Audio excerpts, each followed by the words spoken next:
আজ আমাদের ফ্ল্যাটের তরফ থেকে অনুষ্ঠিত হয়েছিল সরস্বতী পুজো।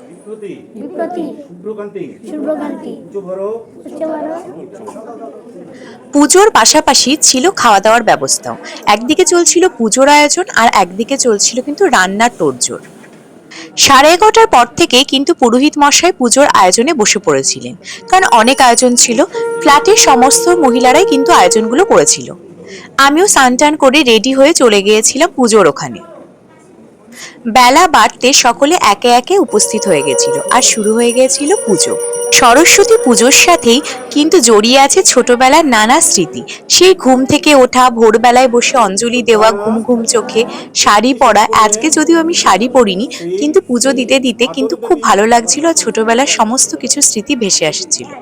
ছোট বাচ্চাগুলো ফুল বেশি নেবে না কম নিয়ে কাড়াকাড়ি করছিল। ছোটবেলায় আমিও কিন্তু সেটাই করতাম। মনে হতো ফুলটা একটু বেশি নিলে মা বোধহয় বেশি খুশি হবে। শনি শূন্য সীতাজ্যে সীতাজে নিজ করো নিজ কর কমলার্ধ লেখনি পুস্তকশ্রী সকল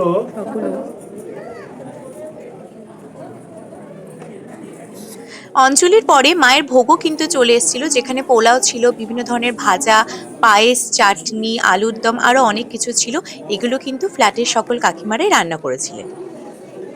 অন্যদিকে কিন্তু খাওয়া দাওয়ার ব্যবস্থা ছিল। আমার আজকে বিকেলেই বেরোনোর ছিল, তাই জন্য আমি আর অপেক্ষা করলাম না। দেখলাম সব বাচ্চারাও খেতে বসে পড়েছিল। তো আমি কিন্তু প্রথমে ওই জন্য খেতে বসে পড়লাম বাবার সাথে, কারণ আমাকে কিন্তু বিকেলেই বেরোতে হতো। তো গরম গরম খিচুড়ি দিয়েছিল, তার সাথে দিয়েছিল একটা পাঁচমিশালি তরকারি। তারপরে দেখি গরম গরম বেগুনি আসছে। খাবারটা এতটাই গরম ছিল যে বেগুনিটা পুরোপুরি খেতেও পারছিলাম না। আর খিচুড়িটাও বেশ সুস্বাদু হয়েছিল, একটু মিষ্টি মিষ্টি ছিল, কিন্তু কাজু, নারকেল কুচি, কিশমিশে ভরপুর ছিল। পাঁচমিশালি সবজির মধ্যে ফুলকপি ছিল, বিন ছিল, আলু, বরবটি, আরো অনেক কিছু ছিল, বড়ি ভাঙাও ছিল। পাঁচমিশালি সবজিটা কিন্তু আমার খেতে খুবই ভালো লাগছিল। খিচুড়িটাও খেতে খুব টেস্টি হয়েছিল।